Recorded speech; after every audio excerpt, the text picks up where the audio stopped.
Здравствуйте, в эфире программа «Интервью». И сегодня у нас в гостях, пожалуй, самая любимая раперистка всей Северной Осетии, олимпийская чемпионка Аида Шанаева. Аида, здравствуйте. Здравствуйте. Ну что ж, всю прошлую неделю Владикавказ принимал в очередной раз чемпионат России по фехтованию. И, наверное, очень многие вы ждали, поскольку вы возвращались на родные подмостки, скажем так, да, принимали участие в этом чемпионате, взяли 2 серебра, насколько я понимаю. И вот сейчас, по прошествии пары дней, как оцениваете свое выступление? Довольны? Ну, честно говоря, до начала чемпионата я очень сильно переживала, так как это уже второй раз у нас в республике будет проходить этот чемпионат. И первый раз я выступила не совсем удачно, хотя, мне кажется, была в гораздо лучшей форме. И в этом году я не хотела, чтобы так все получилось. Я хотела попасть в призы, а там уже как получится. То есть, конечно, выиграть я хотела, но то, что я не в блестящей форме, я это тоже понимала. Но потому что у нас как бы середина сезона совпала, и первая часть подготовки закончилась, и сейчас как бы вот спад у спортсменов бывает, потому что в мае будет отбор на Олимпиаду проходить, и мы будем больше форму туда готовить. Но это все равно не давало мне, я себя не успокаивала этим, потому что чемпионат России проходит в Осетии, я знала, что будет много болельщиков, много тех людей, которые за меня переживают, болеют, помогают, и мне хотелось их просто порадовать своим возвращением, хорошим фехтованием, красивым и достойным результатом. И, в принципе, второе место, конечно, это обидное место, потому что это не первое. Но все равно я довольна, и это значит, нужно стремиться дальше и работать больше. Есть к чему стремиться. Ну, в любом случае, пьедестал на чемпионате России, в том варианте, когда мы понимаем, что сборная России один из лидеров мирового фехтования, это в любом случае знак качества, так получается? Ну да, потому что вся четверка попалась такая, то есть вот, кто в сборной в четверке, они были и в четвертьфинале. То есть любая могла из нас выиграть. Какая-то мелочь, в принципе, и сыграла, кто выиграет Россию. А чемпионат России вот этот, он был одним из таких первых крупных турниров для вас после возвращения в большой спорт, и этого возвращения, наверное, ждали очень многие, не только в Северной Осетии, но и в России в целом. Уходили со словами, что хотите построить семью, родить ребенка и, наверное, понять для себя, насколько, наверное, важно вам фехтование и можете ли вы без него жить. И вот сейчас, по прошествии этого времени, какой вывод для себя можете сделать? Можете жить без фехтования или все-таки это так, вот обязательный пункт? Я помню, что я говорила, что хочу выйти замуж, родить ребенка и просто пожить без спорта, потому что без спорта, в принципе, я практически не жила с раннего возраста в спорте. И ни дня, ни отдыха, не могла не расслабиться, вот постоянно ответственность какая-то на мне. И я эти 2 года, честно говоря, пожила прекрасно. И мне кажется, еще бы дальше так жила, потому что я счастливая девушка, я считаю, потому что прежде очередь у меня есть семья, ребенок, и я этому очень рада. Но просто у нас так получилось, что в Россию приехали новые тренера, они самого высокого уровня, вообще считаются одними из. И поэтому мне интересно было, и им интересно, они мне звонили, мне возвращайся, как бы большой вот вклад в то, что я вернулась, это как бы их заслуга, потому что я думала, еще попозже, возможно, вернусь. Но так все свершилось, что и мне очень хорошо и помогает моя семья, и муж, и мама, папа, и свекровь, и свекр. И то есть вот они мне создали такие условия благоприятные, что не вернуться в спорт мне нельзя было. И поэтому я сейчас просто получаю удовольствие, зная, что если у меня даже что-то не получится, меня за это никто не будет, ничего мне никто не скажет. То есть ты вот оставила кого-то, бросила. Такого нету, потому что мы все вместе ездим с семьей. Я тренируюсь каждый день, ездию там на соревнования, вижу и семью, и ребенка. То есть я ни в чем не ущемлена. И плюс еще я понимаю, что все-таки новая школа, новые тренера дают что-то новое. У меня такое ощущение, что я многое не знала. И мне как бы интересно просто. Если бы мне не было интересно, возможно, я бы с таким азартом бы не тренировалась. Вот вы сейчас сказали, что ни в чем не ущемляете семью, то есть внимания хватает всем. Вот вашей дочке сейчас почти 1,5 года, и вы ее возите с собой на все сборы, то есть она растет в среде спортсменов, получается так? Да, она с 3 месяцев у меня уже, мы поехали в Москву. Я ездила на сборы, приезжала, но она как бы не на базе находится, а ну, дома тоже в Москве. Но от того, что постоянно самолеты, перелеты, куда-то мама убегает, прибегает, ну, конечно, это тяжело, но я думаю, она привыкла. И она сейчас даже от многих отличается тем, что она идет ко всем, она более такая вот, как бы, не знаю, не замкнутая, не домашняя, она любит детей, людей. Ну, ребенок с самого детства прям в Развивается, активном да. развитии, да. Если говорить о дочке вашей, вот ваш выбор занятий спортом поддержал ваш отец, насколько я помню. А ваша дочка, если захочет пойти в фехтование, вот вы что скажете? Ну, куда бы она ни захотела пойти, я, конечно, противиться не буду, потому что, мне кажется, ребенок сам должен выбрать, чем ему заниматься.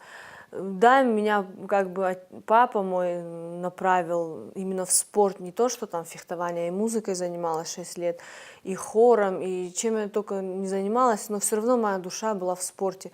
И как бы мама не хотела, чтобы я была музыкантом, там кто бы не хотел, все равно у меня вот какая-то любовь к спорту, и не может не только к фехтованию. Был бы какой-нибудь другой даже вид спорта, мне кажется, я и разными занималась. Ну так вот просто судьба моя решила, что Ну, вот я помню, была как раз история, да, это была интересная история с тем, как вы вообще случайно попали в эту секцию, да? Можете вот рассказать, как это было и, наверное, какие первые мысли были, когда тренер позвал в строй? Да, это когда я училась в 26-й школе, и я училась в 3 классе, а брат мой родной Аслан, он на класс старше, в 4-м.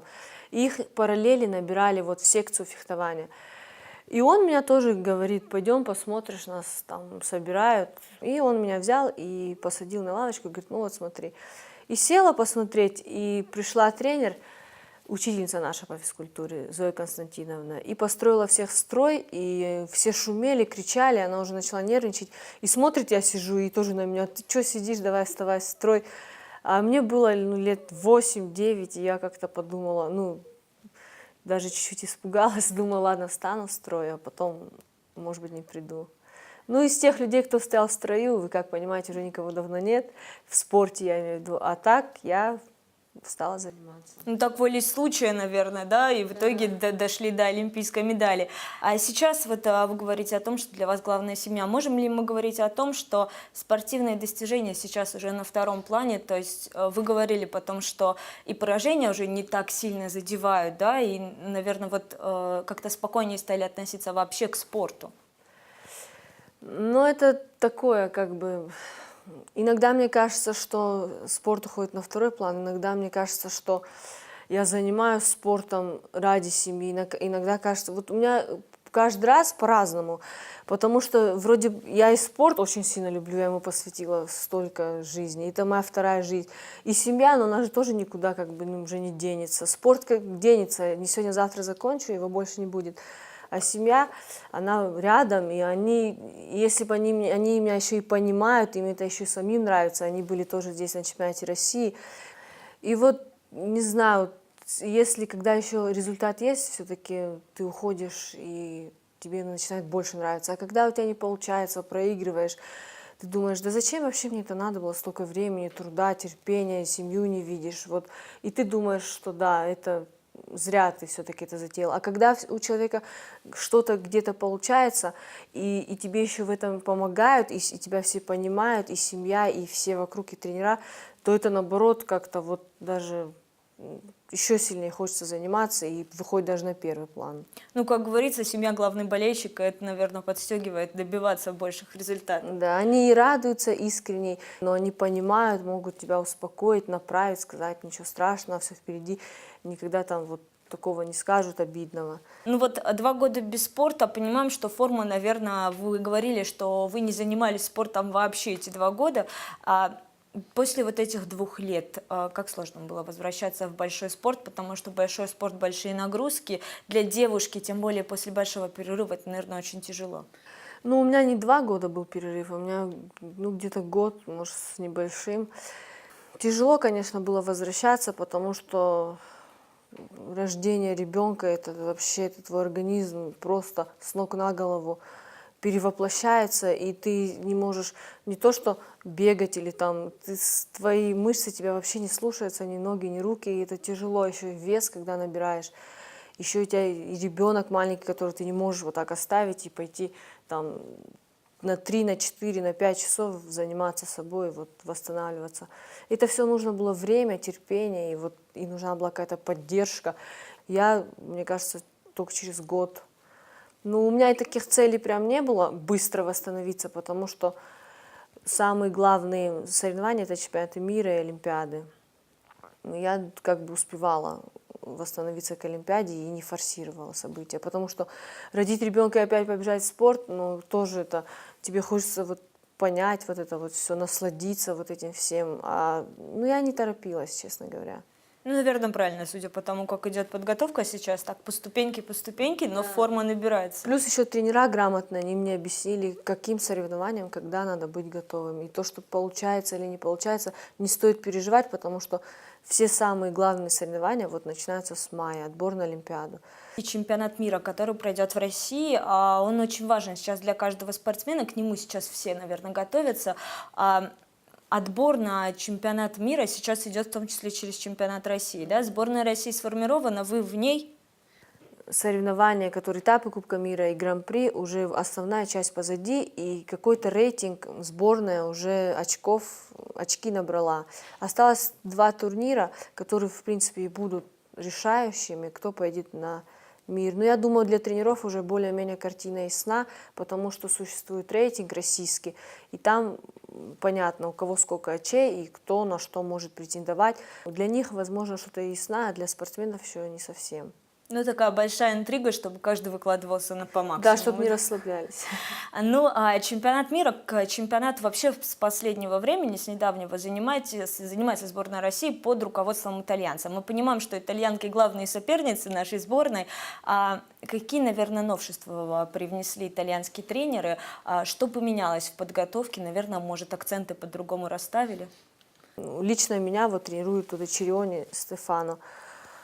У него совершенно другие скорости, у него как-то все вообще по-другому. У него, я не знаю, вот я ему иногда говорю, что ну, у меня нету столько сил там или вот возможности вот так вот по 1,5 часа получать урок. Мне иногда кажется, что если я этот урок переживу, то день прожит. А у меня нет, ты можешь больше, у тебя потенциал, давай. Как показывает практика, вот многие тренера и спортсмены, и болельщики, которые видели, как я раньше фехтую, и сейчас на чемпионате России видели, они сказали, что я прибавила в скорости, в мощности, там, приемы у меня какие-то новые появились. Не знаю, может быть, я это не замечаю, но со стороны виднее. Ну, для меня самое главное, чтобы у меня результат был. А так, в каких приемах или в чем я прибавила, это, конечно, важно, но если это будет приносить успех, то буду прибавлять дальше. Ну вот Аида Шанаева образца 2012 года, Аида Шанаева образца 2015 года. В чем, наверное, основное различие между вот этими двумя спортсменками? Потому что, наверное, две разные уже спортсменки. Ну, различие в том, что это было 3 года назад, в 2012 году, и больше как-то вот больше выносливости, сил как-то было. А сейчас уже понимаешь, что столько нету, и много экономишь, чтобы как бы за счет других качеств фехтуешь, за счет опыта, мастерства умеешься вовремя переключиться в бою. То есть не получается 1-2 приема, надо уже его убирать. А раньше на это сил хватало, можно было 1 раз, и 2, и 3, и сколько угодно. То есть ну, мудрее как будто бы стало. Не знаю, потому что форму физическую набрать можно. Мне кажется, и в молодом ну, быстрее набирается, когда уже постарше тяжелее. А вот какой-то опыт, мастерство, если его вот нету, то ты его нигде не возьмешь. И вот 2012 год, 2008 год, и вот все эти Олимпиады, чемпионаты мира, это все накапливалось и принесло мне на сегодняшний день много вот опыта. Я знаю много спортсменов, с кем я фехтовала. Я фехтовала со Светланой Бойкой еще 7 лет назад на Олимпиаде, а сейчас на чемпионате России уже с ее дочкой фехтую. Я говорю, я ж скоро, наверное, с твоей внучкой фехтовать буду. То есть вот. Ну, сейчас, да, как говорится, здесь вот можно умом выиграть любого спортсмена, когда ты юный, горячий, когда ты старше и умнее. Вот здесь вопрос опыта. А в на ближайшие турниры вот какие цели ставите для себя, наверное, задачи минимум, задачи максимум? Ближайший турнир это будет 1 мая в Германии. Это будет первый квалификационный отбор на Олимпиаду. То есть там будут уже, конечно, все настроены на наивысший результат, потому что самое главное для спортсмена это отобраться на Олимпиаду и достойно там выступить. А так как у нас уже командных нету, у нас отбор сейчас будет очень из страны максимум 2 человека. То есть минимум вообще может ни один не попасть, один, а может это максимум это 2. А так как у нас, как вы видели, в России много нормальных, хороших фехтовальщиц, все будут хотеть туда поехать. То есть будет тяжелый турнир, и самое главное подойти вот сейчас туда более-менее в хорошем состоянии. Ну вот когда вы уходили из спорта после 2012 года, вы сказали, что вернетесь только если останетесь потом в спорте, только если сможете попасть в Рио, да? А попасть в Рио сейчас очень сложно. Насколько я понимаю, это вот это вот какая-то первая часть основной турнирной таблицы международного рейтинга, да? Только она поедет. 16 человек. Сейчас каковы шансы попасть в эти 16 человек?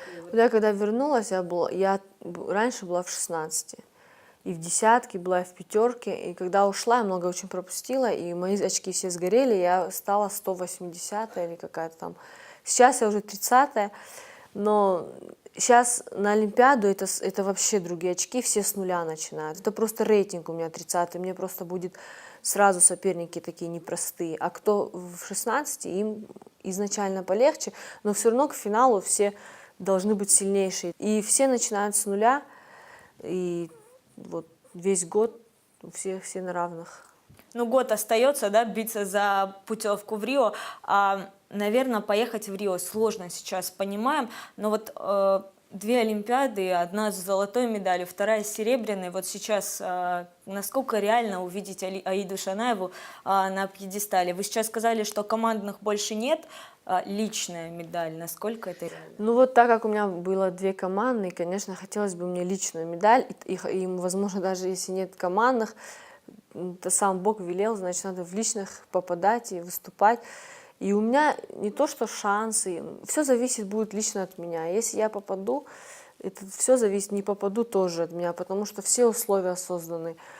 Тренера хорошие, база хорошая, ну все рядом, помогают мне. Все будет зависеть просто от меня. Главное, чтобы было здоровье. Сейчас, если говорить даже не о российской, а об осетинской школе фехтования, она всегда в стране считалась сильной, на позициях таких хороших была, тем более если учитывать то, что Северная Осетия 2-й раз вновь принимает чемпионат России.